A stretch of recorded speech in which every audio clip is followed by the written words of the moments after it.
California offshore drilling plan raises industry concerns. The federal government's draft 2027 to 2032 Outer Continental Shelf (OCS) oil and gas leasing program is reviving a high-stakes debate in California.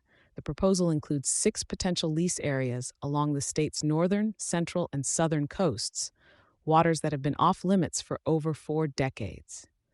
For California-based businesses, the implications are significant and far-reaching. Lawmakers in the state, including Senator Alex Padilla and Representative Jared Huffman, are firmly opposed.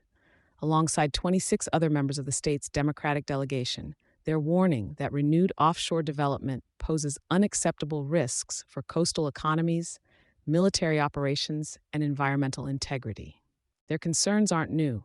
California's marine economy, worth over $51 billion in GDP and supporting nearly $27 billion in wages as of 2021, relies on clean, accessible waters.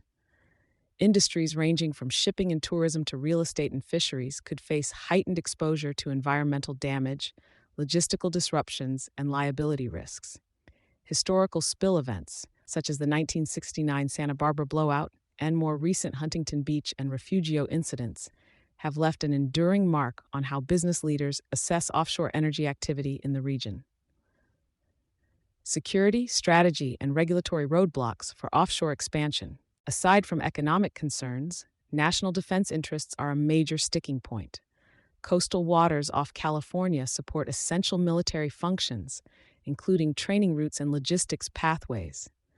Lawmakers argue that introducing new drilling platforms and the infrastructure that supports them could interfere with these operations, forcing adjustments to flight zones or complicating readiness for the Pacific Theater.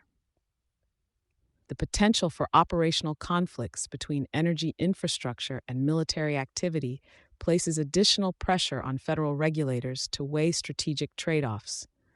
Offshore drilling operations typically require safety exclusion zones, routing changes for commercial and military vessels, and increased emergency response capabilities, all of which carry real-world costs and logistical complexity. Even if the leasing plan moves forward at the federal level, California's state policies could significantly limit its execution.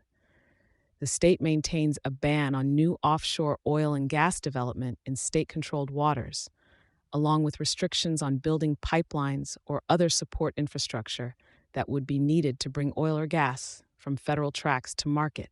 These legal and logistical hurdles create a challenging path for energy companies interested in the region. What comes next for coastal stakeholders? While the draft leasing program has triggered strong political and economic reactions, it remains an early-stage proposal.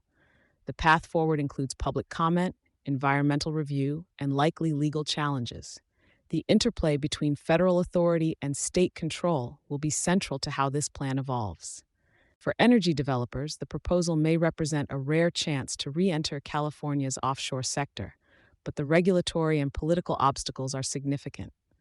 For coastal industries, the announcement underscores the need for proactive risk planning, particularly around insurance coverage, permitting, and potential business disruption. At a broader level, the leasing debate reflects deeper tensions in U.S.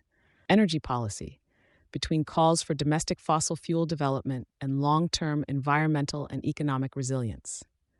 California's business community now finds itself navigating these competing pressures, with major implications for future coastal strategy.